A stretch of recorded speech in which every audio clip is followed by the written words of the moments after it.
의사 친구. 영국의 극작가 조지 버나드 쇼가 한 번은 심하게 몸살을 앓았다.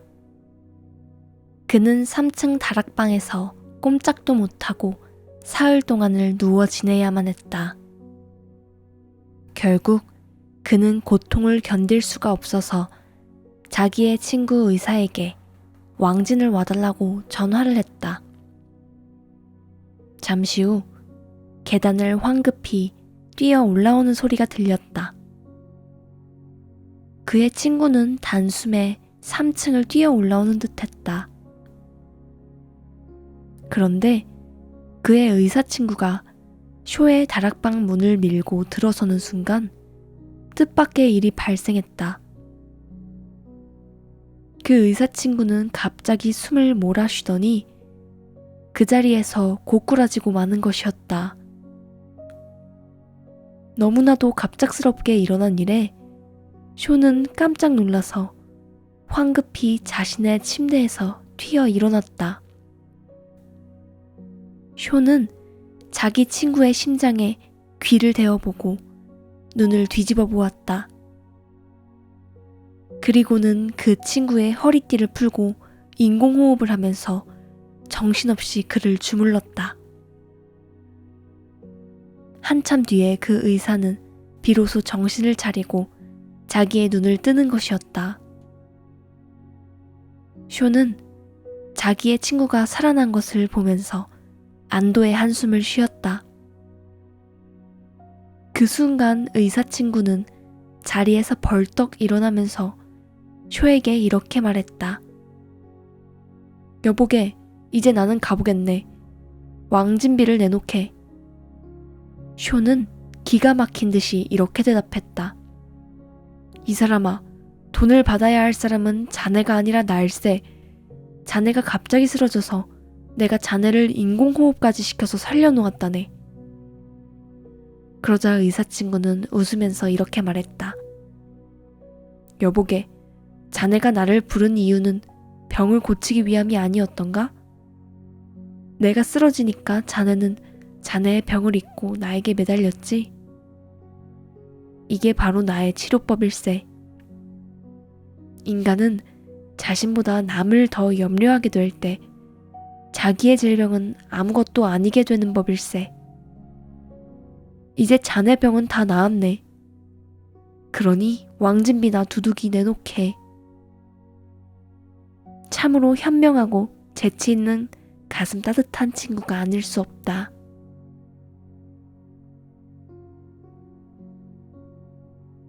가짜와 진짜. 영국 태생의 미국 흑역 배우이자 감독인 찰리 채플린은 매우 불우한 집안에서 태어났다. 그는 어린 시절 아버지를 여의고 어머니는 정신병원을 드나들었기 때문에 때로는 고아원에서 때로는 거리에서 생활을 하기도 했다. 그러나 그는 늘 낙천적으로 살았다. 나비 같은 콧수염과 펑퍼짐한 술통 바지, 중산모에 꼭 끼는 프로코트, 늘 손에 들고 다니는 지팡이, 그리고 오른쪽과 왼쪽이 뒤바뀐 구두 등은 그의 트레이드 마크이다. 채플린은 남의 흉내를 내는 일에는 단연 천재적 소질을 지니고 있었다. 그의 풍자극은 처음부터 굉장한 인기를 끌었다. 그는 일주일에 2편꼴로 코미디 영화들을 많이 만들어냈다. 그는 자신이 출연하는 모든 영화의 감독도 맡게 되었다. 뿐만 아니라 그는 자신이 만드는 영화의 대본을 직접 쓰기도 했다.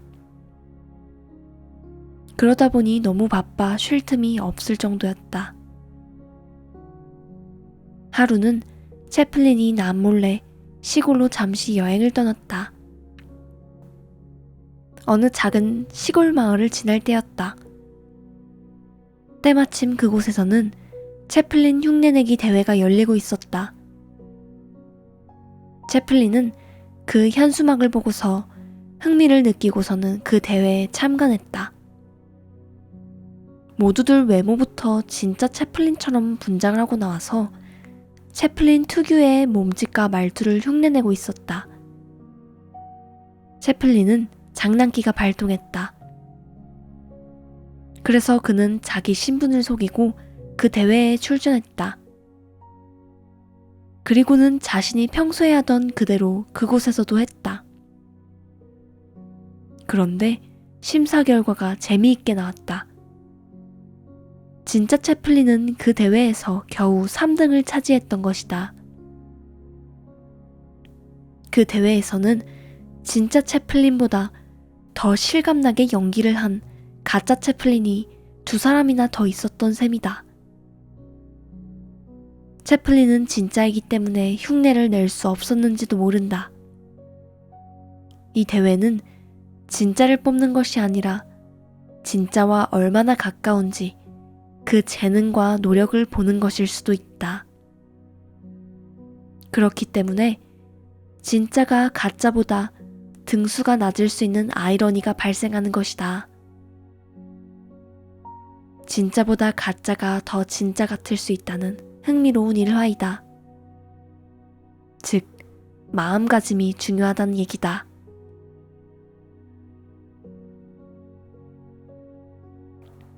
백만장자 록펠러. 미국의 어느 작은 마을이 자금 사정으로 심각한 공경에 빠지게 되었다. 그리하여 그 마을 대표들과 초청을 받은 외부 인사들이 한 자리에 모여서 그 문제를 풀기 위한 대책회의를 열게 되었다. 회의가 시작되기 직전이었다.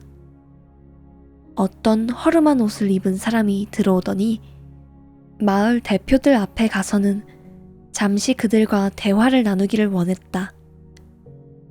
그는 자신이 그 마을에 지원할 수 있는 금액을 제시하면서 아울러 그 마을을 위해서 할 수 있는 몇 가지 적합한 사업들을 마을 대표들에게 제안했다.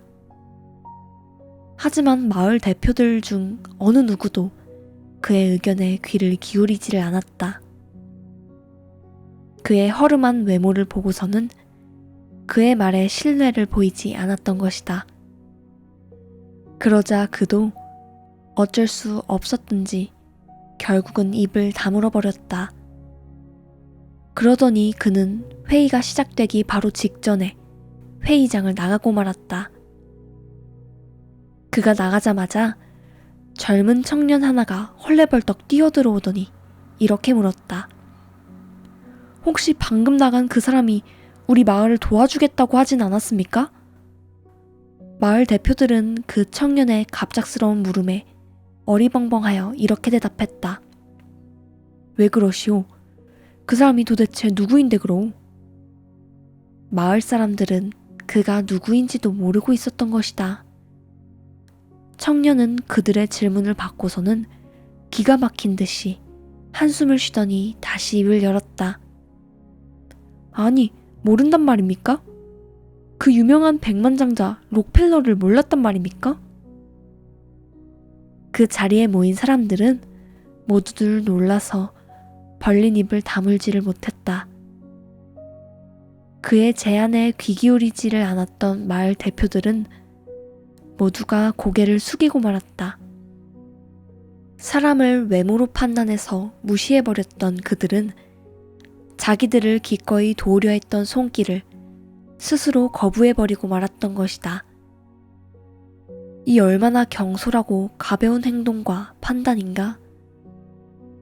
외모만으로 사람을 평가하고 다른 사람의 말에 귀를 기울이지 않는 현대를 사는 우리들에게 시사하는 바가 크다.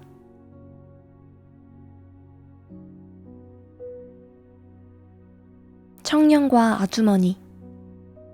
어떤 청년이 직장을 잃었다. 그래서 그는 어쩔 수 없이 몇 달을 집에서 쉬었다. 그런데 마침 마음에 드는 회사에서 직원을 채용한다는 광고가 나왔다. 그는 그 회사에 이력서를 제출했다. 다행히 그는 서류 전형에서 합격을 했다. 그는 회사로부터 정해진 날 면접을 보러 오라는 통보를 받았다. 면접 보는 날 그는 아침부터 정성껏 준비를 했다. 그리고 넉넉하게 시간의 여유를 가지고서 차를 몰고 회사로 향했다. 그런데 달려가는 도중에 그는 웬 아주머니가 길가에 차를 세우고서 땀을 뻘뻘 흘리고 있는 것을 보았다. 그 아주머니는 펑크난 타이어를 갈아 끼우기 위해 쩔쩔 매고 있었다. 그는 시간이 조금 바쁘기는 했지만 그래도 그냥 지나칠 수가 없어서 차를 세웠다. 그리고 그 아주머니 대신에 자기가 펑크난 타이어를 갈아 끼워 주었다. 그러는 바람에 시간이 조금 지체되었다. 그는 부랴부랴 회사로 갔지만 면접이 다 끝나버렸다. 그는 인사과를 찾아가서 사정을 했지만 거절을 당했다. 그는 어쩔 수 없이 풀이 죽은 채 뒤돌아서는데 누군가 그의 어깨를 툭툭 치면서 이렇게 말했다. 내일부터 회사로 출근하세요. 그는 깜짝 놀라서 뒤돌아 보았다. 그랬더니 웬 아주머니가 웃고 계신데 조금 전에 길가에서 자기가 도움을 주었던 그 아주머니였다. 나중에 알고 보니 그 아주머니가 바로 그 회사 사장님이었다.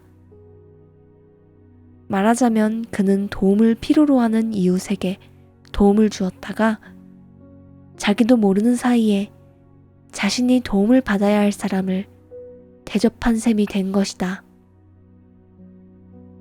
물론 이런 경우는 드물 것이다. 극적인 요소가 많이 등장하는 드라마에서나 있을 법한 이야기이다. 하지만 살아가면서 우리는 이런 상황에 간혹 부딪히게 된다. 어떤 것이 중요한지를 판단하고 결정해야 되는 순간이 오게 되는 것이다. 물질적인 것을 떠나 내 이익만을 추구하는 것을 떠나 진정으로 사람을 위하는 일을 최우선에 두어야 할 것이다. 부엉이와 소경. 옛날 이야기 한 토막이다. 어느 마을에 앞을 못 보는 남자가 살고 있었다. 그에게는 간절한 소원이 있었다. 한 번이라도 좋으니 눈을 뜰 수만 있다면. 이 소문을 들은 부엉이 한 마리가 어느 날 그 소경을 찾아왔다. 부엉이는 그에게 이렇게 제안을 했다. 아저씨, 제가 아저씨를 도울 수 있을 것 같아서 찾아왔습니다. 저는 밤에만 활동하니까 낮에는 눈이 필요 없습니다. 그러니 낮 동안에는 내 눈을 빌려드리겠습니다. 그러나 밤에는 꼭 돌려주셔야 합니다. 소경은 너무나도 고마웠다. 그래서 그는 두말하지 않고 부엉이의 제안대로 하기로 약속했다. 다음 날 소경이 일어나 보니 과연 그의 눈에 모든 것이 환하게 보이는 것이었다. 그는 너무나 기뻐하며 자기에게 눈을 빌려준 부엉이에게 100번 살해를 했다. 그날부터 그는 부엉이와 함께 생활을 했다. 그래서 낮에는 그가 부엉이의 눈을 빌려 가지고 보면서 부엉이를 지켜주었다. 그리고 밤에는 부엉이가 자기 눈을 도로 가지고 가서 그것으로 보면서 먹이를 찾았다. 그런데 얼마 후 소경의 마음에 은근히 욕심이 생겼다. 부엉이와 눈을 함께 쓰는 바보가 어디 있을까? 결국 그는 어느 날 부엉이의 눈을 달고 멀리 도망을 치고 말았다. 그런데 이상하게도 날이 갈수록 그의 눈이 희미해지기 시작하는 것이었다. 그러더니 마침내는 그의 눈에 아무것도 보이지 않았다. 그는 더듬거리며 부엉이가 있는 곳으로 왔다. 그러자 부엉이는 이렇게 말하는 것이었다. 저는 먹이를 찾지 못해 계속 굶고 있었습니다. 그래서 제 눈도 기운을 잃게 된 것입니다. 부엉이는 이 말을 하고는 죽고 말았다. 소경은 자기 잘못을 후회하며 엉엉 울었지만 아무 소용이 없는 일이었다. 욕심으로 은혜를 원수로 갚은 것이다. 임금과 신하. 옛날 어느 임금님에게 신실한 신하가 3명이 있었다. 하루는 그 임금님이 그들 3사람을 앞에 불러놓고 이렇게 말했다. 나는 그대들의 충성을 너무나 잘 알고 있다. 그래서 내가 그대들에게 큰 상을 내리고자 하노라. 그대들은 내일 새벽부터 힘껏 달리도록 하여라. 그렇게 해서 하루 종일 달리면서 표시한 땅은 내가 다 그대들에게 줄 것이니라. 다음 날 3신하 중 2신하는 날이 새기 무섭게 다름박질하기 시작했다. 그러나 한 신하는 평소와 같이 자기 맡은 일을 충실히 하였다. 그 모습을 보면서 주위의 사람들은 그에게 이렇게 충고를 했다.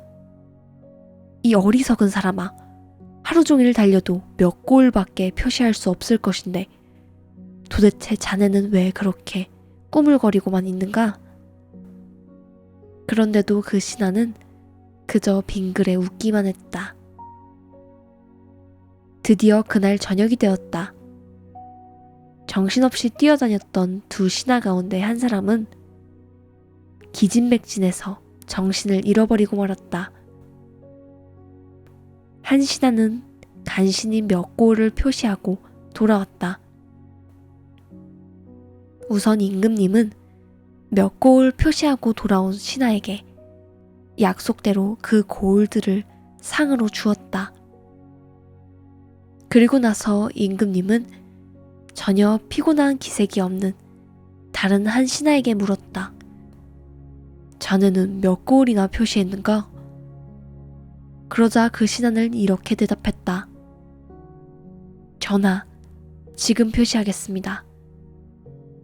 그러면서 그는 자기 손가락으로 조그마한 원을 그렸다. 그리고 임금님에게 청하였다. 전하, 이 원 밖에 있는 모든 땅을 주십시오. 임금님은 그 신하의 지혜에 탐복을 하고서는 그에게 더 큰 고을들을 상으로 주었다고 한다. 우리는 원이라고 할 때 그저 원 안의 면적만을 생각한다. 그러나 원 밖에도 무한히 넓은 세계가 있음을 잊지 말자. 플라시보와 노시보. 의학에서는 플라시보 효과와 노세보 효과라는 것이 있다. 독도 아닌 비활성인 약품, 예컨대 젖당, 녹말, 우유, 증류수, 생리적 식염수 등을 약이라고 속여 환자에게 주어 유익한 작용을 나타낸 경우를 플라시보 효과가 나타났다고 한다.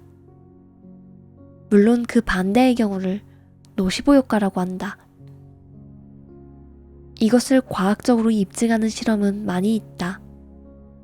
예컨대 뉴욕에 있는 마운트 시나이 의료원 찰머스 박사는 감기에 특효가 있다는 아스코르빈산에 대해 2집단으로 나누어 실험을 했다. A팀에게는 아스코르빈산이 감기에 특효가 있음을 설명하고서는 아무 효과도 없는 가짜 약을 주면서 그것이 아스코르빈산이라고 속였다. 반대로 B팀에게는 아스코르빈산을 효과도 부작용도 없는 약이라고 속여 복용을 시켰다. 그 결과 A팀이 B팀보다 월등한 치료 효과를 나타냈다. A팀에는 플라시보 효과가 나타났고 B팀에는 노시보 효과가 나타난 것이다. 이러한 실험을 통해서 알 수 있듯이 우리 몸에 나타나는 반응은 마음에 작용하는 암시에 의해서 많은 영향을 받고 있다. 무엇을 하든지 즐겁고 상쾌한 마음으로 하면 우리에게 크게 유익하다. 반대로 아무리 좋은 것이라도 본인의 의사와 관계없이 강요에 의해 하게 되면 오히려 스트레스가 되어 몸에 해로울 뿐이다. 스스로 하고자 하는 자발적인 마음이 중요하며 힘들고 어려운 일에 직면하게 될 때 이왕 하는 일을 즐겁고 기쁘게 능동적이고 긍정적으로 임하는 자세가 중요한 것이다. 모든 것을 긍정적으로 생각하는 사람은 축복받은 사람이다. 사람들은 때때로 우연히 이미 만들어진 기쁨 속에 풍덩 빠져서 그 기쁨을 맛보기도 한다. 그러다가도 만들어진 기쁨이 사라지면 자신의 기쁨도 물거품처럼 없어져 버린다. 그러나 긍정적인 사고를 가진 사람들은 기쁨 속에 수동적으로 빠지려고 하는 것이 아니라 스스로 기쁨을 능동적으로 만들어간다. 따라서 그에게는 항상 기쁨을 누릴 수 있는 마음가짐이 준비되어 있다.